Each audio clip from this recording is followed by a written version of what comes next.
Welcome to the Real Escape Investing Podcast. I'm your host, Terrie, and this is a show dedicated to helping you escape the constraints of time, income, and geography with the vehicle of real estate investing.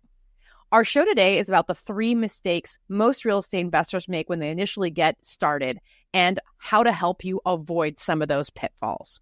Please enjoy the show. Hello, real estate fans, and welcome to this episode of the Real Escape Investing Podcast. I got a great episode for you guys today queued up with my guest, Ahmed Sarafi, and he's a multi-million-dollar developer in Southern California who has not forgotten the humble beginnings and all of the steps that he took along his way to find his own real estate investing journey. So before we jump into the interview, I wanted to just talk about, some of how to plan your escape properly and what are some of the things that we need to do right from the very beginning, from day one as real estate investors, in order to make sure that we're setting ourselves up for success. And if your goal is to free yourself from constraints of time, constraints of geography, financial constraints, it's really important, other than just, the investing decisions that you're worried about making, to set things up correctly from the beginning. And you're going to see over the course of the conversation, like the 3 maybe pain points or the 3 specific things that you can do starting today to help you set up your real estate investing journey correctly from the beginning. One of the first things is just who you surround yourself with. And I can't say enough how important it is from the very beginning, from the first day where you make a decision in your own mind, okay, I want to be a real estate investor, or I want to scale and go from being mom and pop sort of a dabbler to being somebody who does this as a full-time occupation or professionally. It's who you surround yourself with, your peer group and your network of people. And so, intentionally, how do you go about doing that? Well, if you're working in a specific market, you need to be going to meetups, joining Facebook groups, and then also just building that professional network around you of people who can help you develop, the team that you're going to be setting up around yourself. Now, this sounds easy, but there are very specific attitudes that I have found to be helpful as you move through that sort of peer group building and team building phase of your real estate journey. And the first one is to really understand how your team members are paid and to be there in order for everybody to profit. So what does this look like on the ground? When I have people who come into my mastermind or who come into my coaching sphere, I like to refer them to, professionals that I work with, because I find that that's mutually beneficial to people. But the way that they end up interacting with those professionals is really touchy. So when I'll give you an example. If I make a recommendation to, for example, my building inspector or a real estate broker that I work with, it's really important that when you interact with those people, you are mindful about keeping the situation as a win-win. So for example, if you're calling up a lawyer for a little bit of advice, or if you have a deal that you're working on and you want to have the advice of a realtor in there, you need to understand how those professionals get paid.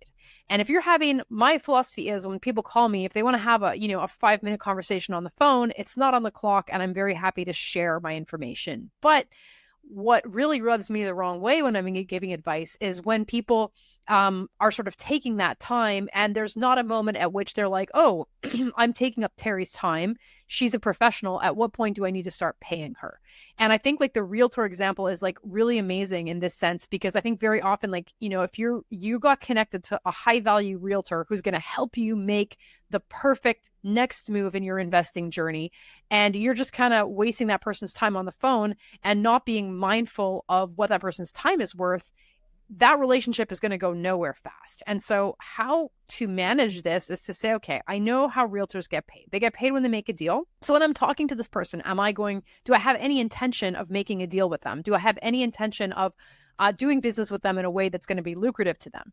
Now, if I bring a realtor into a conversation of a deal that I've already started negotiating and there's no way for them to get commission on the deal, if I'm being respectful and mindful of their time and the fact that I'm taking it up, then I need to offer consulting fee. And you can just be super transparent about how you do this with people and be like, look, I'm aware that you're spending a lot of time explaining stuff to me. And if at some point this starts moving into a zone where, you feel like I'm taking up your time, put me on the clock. I'm happy to pay you.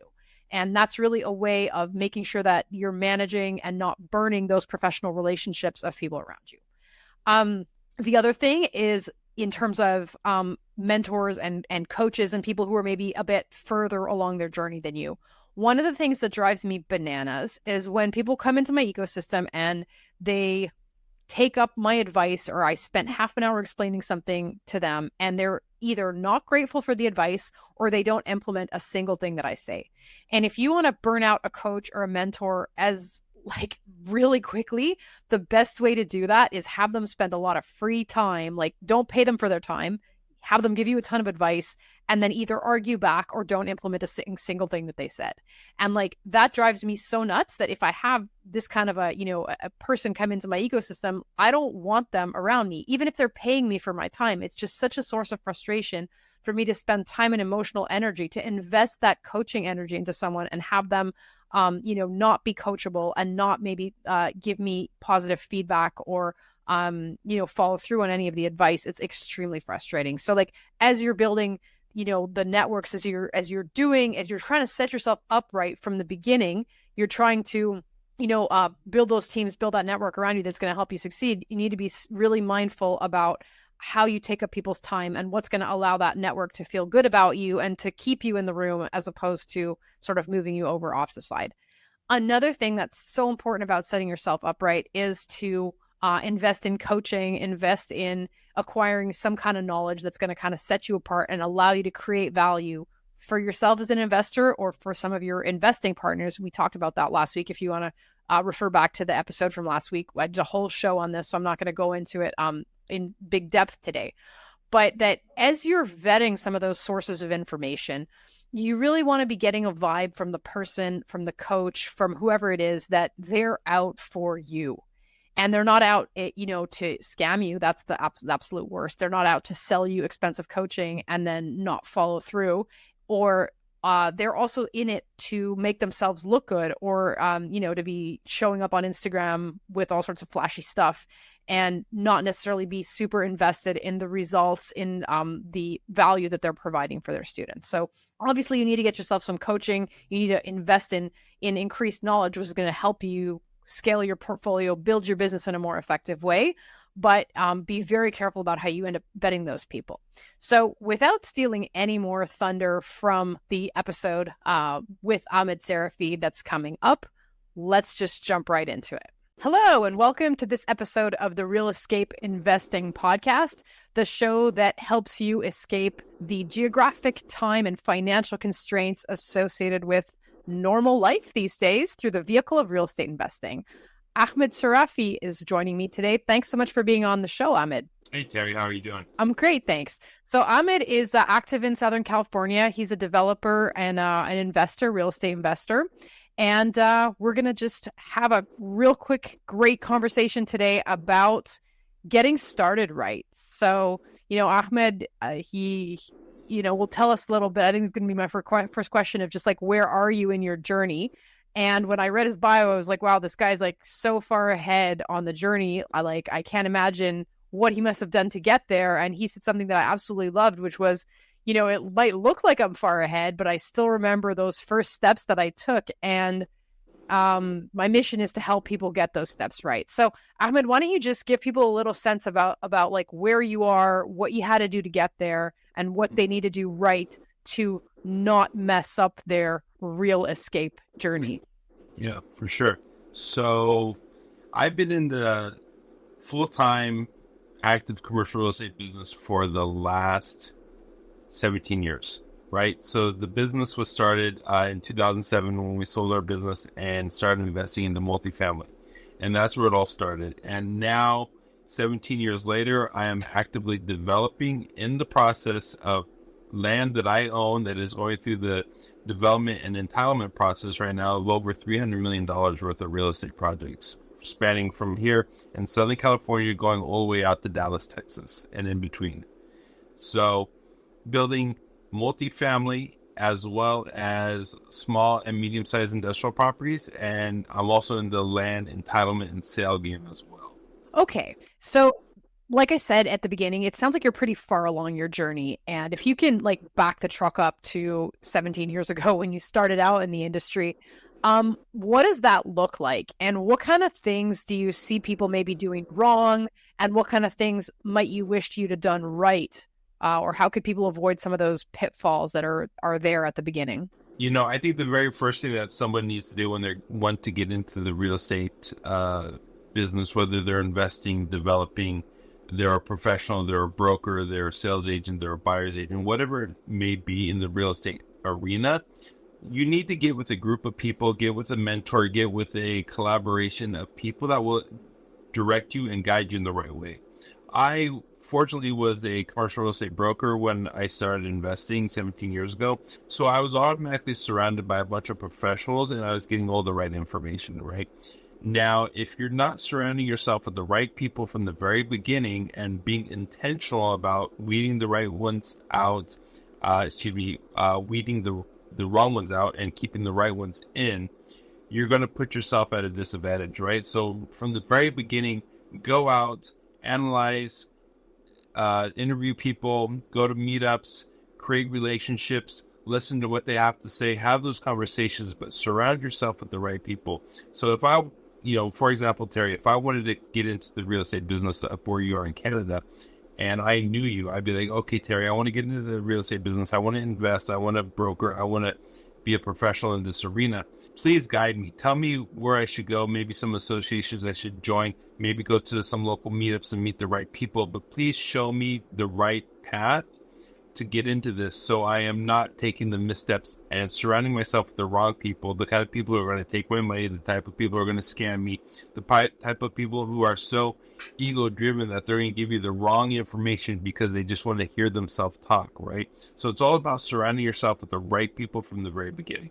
Yeah, I love that. And you're just touching on something that I've been spending a lot of time thinking about. So you got to get into the right rooms. You got to get into the right relationships with the right people, but you also have to bring the right attitude and the right energy to those relationships and I'm thinking of two very specific things. I'm going to lay them out and you're going to tell me if you think that this resonates with you. But one aspect is you have to be there for mutual benefit, right? Like, I think we get the feeling very quickly in those meetups, in those networking environments, or even in business relationships, when people are really out for themselves versus when they're out for mutual profit or to generate value.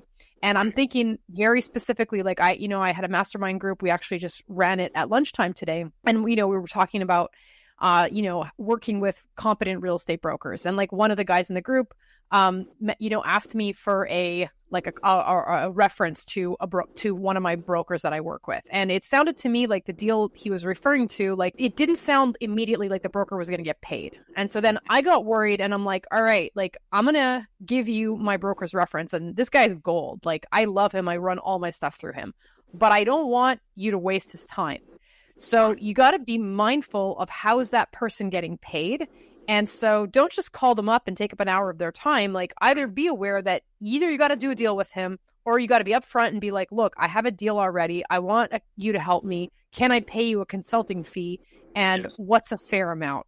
Okay. True. So like when you're in those environments with those people who you want to have around you, the way to keep them around you is to make sure that it's win-win. And if it's professionals, like you got to make sure that the professional's getting paid. And if they're spending a lot of time and energy on you, that has to somehow translate into dollars. And so like, you can even just be super upfront about that and being like, this is so valuable. At some point, do we need to be on the clock? And the person will tell you, right? So I think that's one thing. The other thing that strikes me is also just be coachable.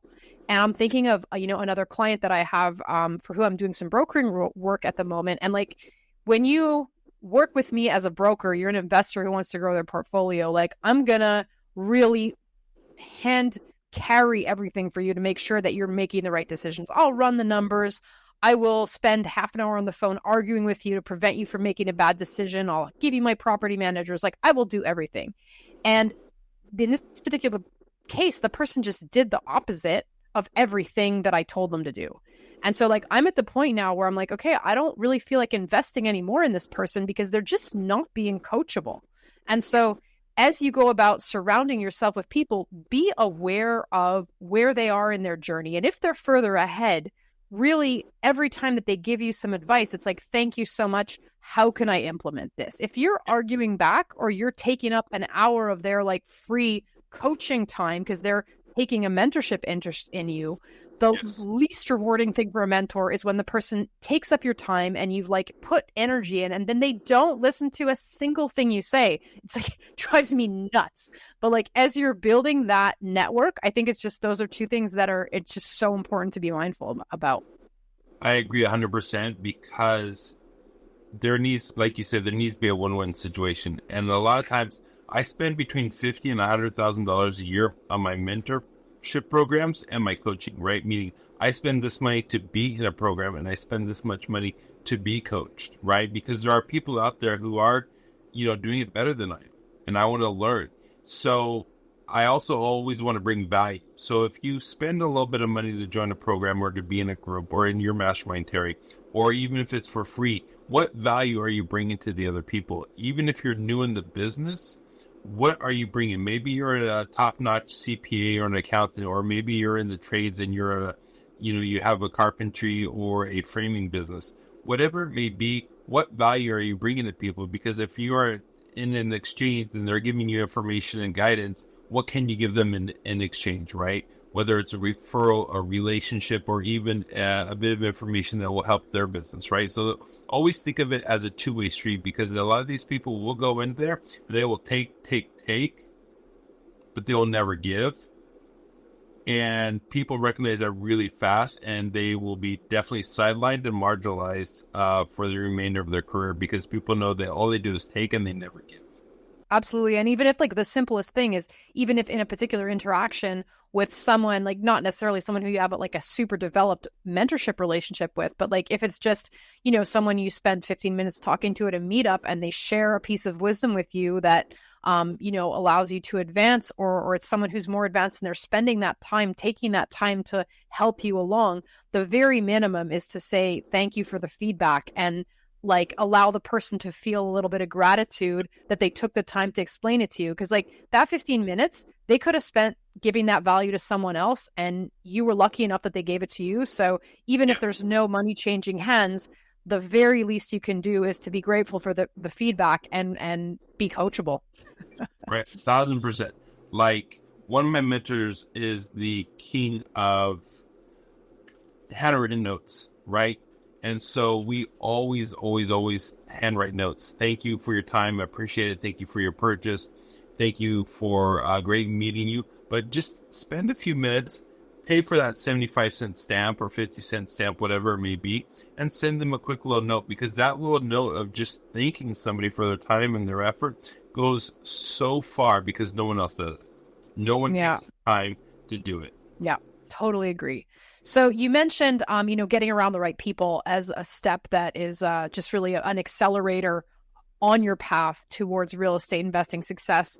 What else? What other kinds of things should people watch out for when they're trying to take those initial plunges and set themselves up right from the beginning? It's also about educating yourself, right? So you're around the right people and you're learning. But I also want you to educate yourself on what you need to do to start making those right decisions, right? So YouTube University is amazing. Terrie's Mastermind is amazing. There's all these places where you can actually go and learn. But not many people do it. A lot of people just think, I'm going to do it, I'm going to learn by osmosis. No, go put some time and effort into it. Go on YouTube, go to Terrie's Mastermind, whatever it may be, join her mentorship and coaching course, and learn how to underwrite a property.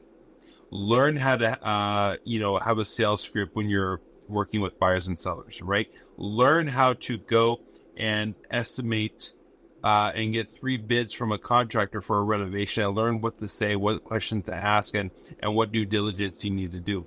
All this information is available. Now you can compress time and pay someone to teach you that directly, like you, Terrie, or you can, try and do it yourself, but go and educate yourself on where you're going, because if you're going to show up and try and just learn from osmosis or learn by doing it, you're going to get yourself in a lot of trouble. Take the time and do the homework. Yeah, I think that's really great advice. And I think this sort of ties into something else, which is really about building value. And if you guys haven't had a chance to check out that episode from last week, I highly encourage you to do it. But if it's the interactions you're having with people, or if it's your investing journey for yourself, if you're investing for yourself or for your partners, if you're looking at partnering with people, the journey is about building value. And in order to build that value, you need to make decisions that are going to up the value of the properties, or that are going to allow you to close on properties in which you can make money in the buy. And the way to acquire that technical knowledge is exactly what Amit said. It's really YouTube University, it's books, it's maybe coaching that you can pay for, but like acquiring that knowledge is just going to allow you to create value for yourself and for others in real estate investing. And if you, the more you know, the more that's going to be reflected in your bottom line. So I think that's really great advice. Yeah. I just want to add that goes back to a situation that I had when I was brokering. I was a commercial broker for many years. I was selling warehouses and office space here in Southern California. And I was dealing with someone new in the business who was not a commercial broker, but a residential broker. And they had a commercial client and they wanted to make an offer on a property. And I'm like, okay, great. I'm glad you guys liked it. Great tour. And she's like, I'm like, send me an offer. And she's like, well, I don't know how to do that. Can you do that for me? I'm like, so you want me to do your work for you now, right?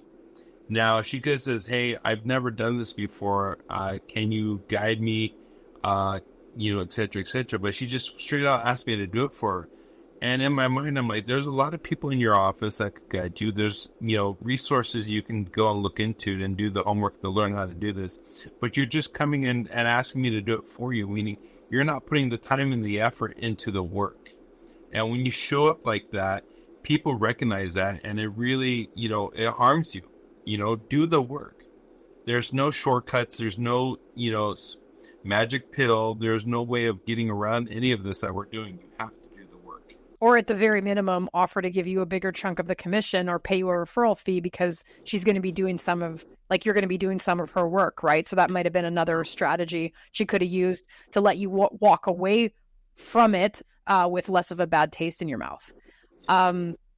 So let me ask you this. Those are some really kind of starting out points, but you've managed to scale what you do to a fairly impressive level.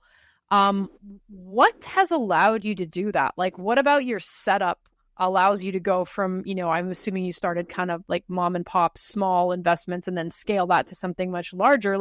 What steps did you take that allowed that 10x effect to happen? That 10x effect really kind of didn't go into play until 6 or 7 years ago.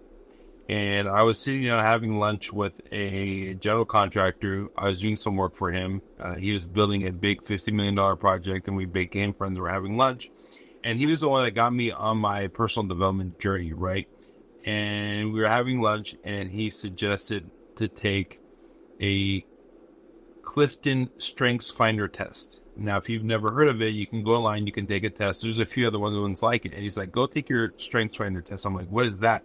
He's like, just go take the test and come back to me. So I went home, I took the test. It was 30 minutes. And I came back to him, and I'm like, these are the results. And what the test does is it will evaluate and understand your natural strengths.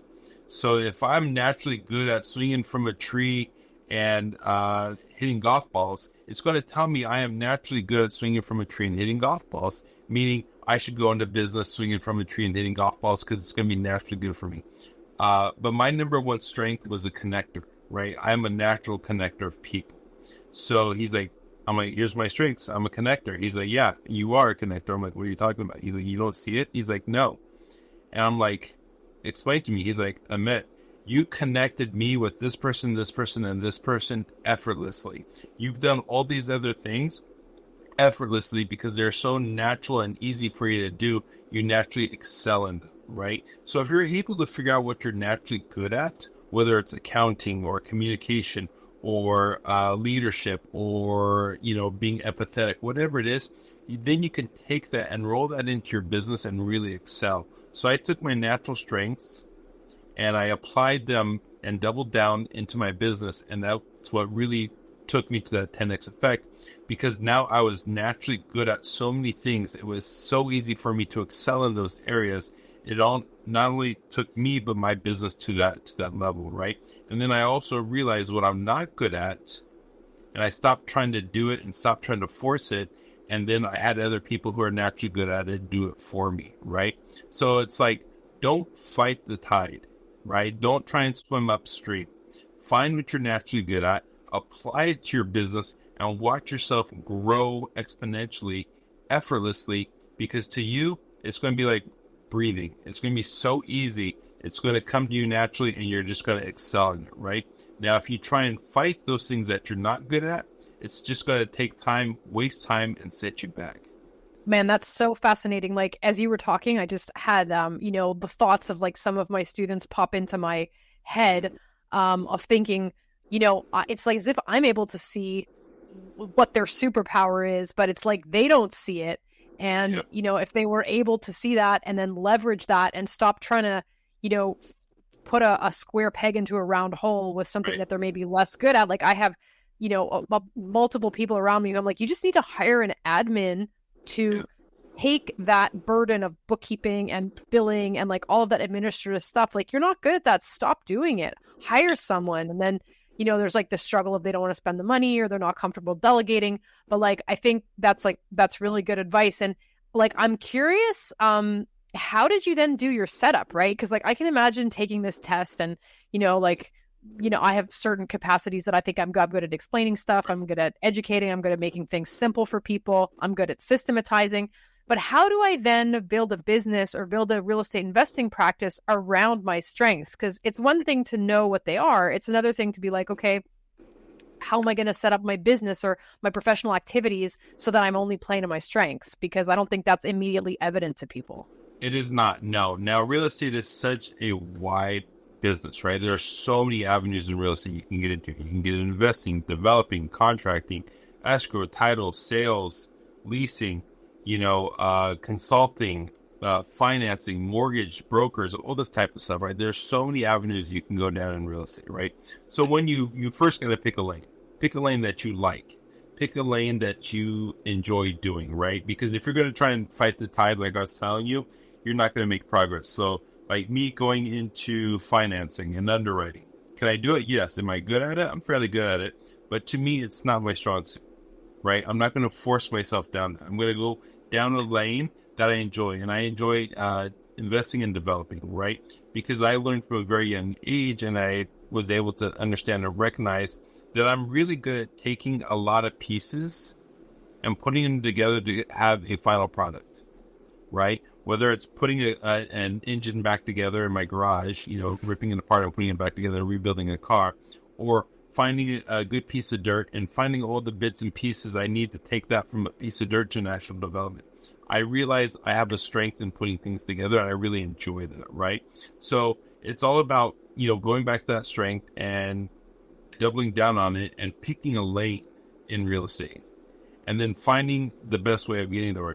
So now that I'm developing, I know I'm good at finding land. I know that I'm good at finding the individuals and putting it together, right? Or the different pieces to make that work. But then it's also about what do I need to support that? And that comes with coaching. My coach, Ken Clothier, is amazing at growing and scaling a business. He is showing me things and pointing things out to me in my business that I'm lacking, right? And I didn't even know I was lacking. I was lacking the support. I was lacking the infrastructure. So it's really about, okay, finding a lane, enjoying that, enjoying the process, but also going and getting professional help or talking to people to help you say, hey, you may not see this, but I do. You may not see this, but you are very light on the infrastructure. Your accounting and your financing is really poor. You really need some help with that. I suggest you go out and find that help, right? Building a team and building an infrastructure, maybe some people are naturally good at it, right? I recognize I am not. So having a coach and having someone around me or having people around me to point these out to me was really helpful. So we go back to, like you said, Terry, being coachable, right? Being able to take advice and implementing it. Because you said you give people advice you don't even implement, right?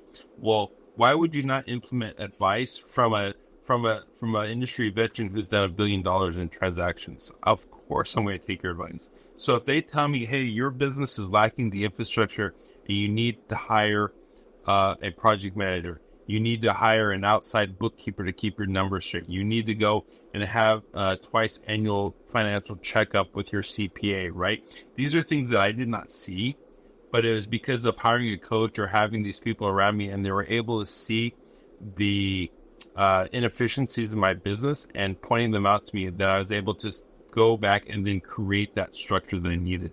Now I have a great CPA that I talk to twice a year. Now I have people that I've hired to supplement the things that I was, not attending to correctly. Now I have people around me or in my company that are able to handle things that I am unable to handle because they're good at it and I am not, right? So it's all about, like you said, being coachable, being open to suggestion, and then taking advice from the people who have done it better than you have. Mm-hmm. And who have that perspective, like I like the analogy of like being a bit higher up on the mountain, right? Like the lower you are on the mountain, the less ability you have to see the horizon and to get that perspective that you sometimes need. And, somebody else who might have been climbed a little bit higher than you, they might see stuff that you don't see, because from their vantage point, it's easier to look down and be like, yeah, when I was climbing here, there's this specific pitfall to watch out for, or like, I can see that the path that you're going down is maybe not the right path. So why don't you like back up 2 meters and then come up the other side, right? Like it's really a question of when you're in contact with people who are further ahead than you, of getting that perspective. It's Ahmed, seeing the forest through the trees. You know what I mean? If you're straight up and have a tree right in front of you and you think you're doing good, you're missing everything else beyond it. And that's why you need people around you to supplement and support you. Absolutely. So Ahmed, look, we're coming up on just about the amount of time that we have for this interview. What did I miss? Is there another piece of information you want to share with people? And if not, is there something that we should be talking about in this industry that you feel like is not getting enough airtime? Yes. Be careful for the fakes and the frauds when you surround yourself with people, you coach with people, you associate yourself with people. A lot of people have an ego and they're greedy, right? And they'll take that ego and that greed and they will go and they will lead people down the wrong path to satisfy their own ego and their own greed, right? So you got to be very, very careful about who you associate yourself with. If you're associating yourself with someone who talks a big game and has a huge social media and a lot of following and a lot of hype and a lot of fanfare and some fancy cars and some fancy watches and some fancy friends, be careful, because you need to also confirm and understand, are they actually practicing what they preach, right? There's many gurus and coaches and people out there that preach, right? But when I look into them, I can't find anything about their business. Show me your investments. Show me your wins. Show me your losses. Show me your testimonials. Give me addresses. Give me the deeds. Give me the title of your property. Show me stuff that you are actively practicing and winning and being successful in, so that I can go and either be associated with you, join your program, or follow you or take advice from you, right? There are so many people out there who do not show their wins. And a lot of people say, well, that's being boisterous and bragful. I'm like, well, if I'm not showing you my wins, how am I showing you that what you need to do? How am I showing you how to win? How am I showing you how to get there? How am I showing you what steps to take? I have to show you the wins in order to show you this is the path that I took and this is why I'm successful, versus me just talking about it and not showing you anything. So always, always, always do your homework that we talked about earlier, and make sure the people you're associating with and the people you are following and the people you're being coached by are showing their wins. Because if they're not showing you their wins, yeah, they're not winning.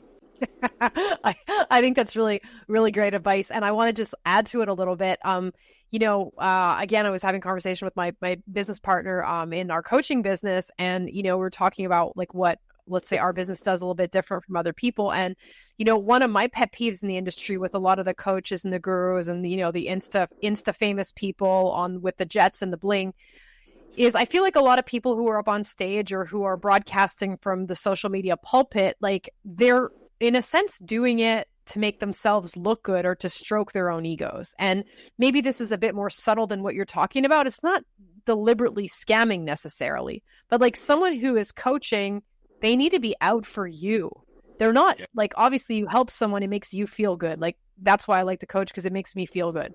But if you get the feeling that maybe the person, the person who's speaking is more about like stroking their own ego or bragging or trying to be somebody in front of a whole bunch of people, and they're not super invested in your success, that might not be the best path to run down with a 10K or 20K coaching package. So that's my 2 cents on that. Yeah, no, it's like, do they have a scarcity or an abundance mindset? The right coaches, the right mentors, the right teams, the right masterminds, everyone in those groups will have an abundance mindset, and they want to help you, and they want to see you win. The ones who take your money and they just say, they're do as I say, not as I do, are the ones with the scarcity mindset, and you don't want to be around those people. Totally agree. Ahmed, we've gone a little bit over time. I'm going to give you just, 15 seconds more. Where can people find you if they want to reach out to you, if they want to find out about, your coaching group and the other stuff that you do? Well, I put out a lot of good information on Instagram because I just want to, guide people around right way and let them win from my wins, right?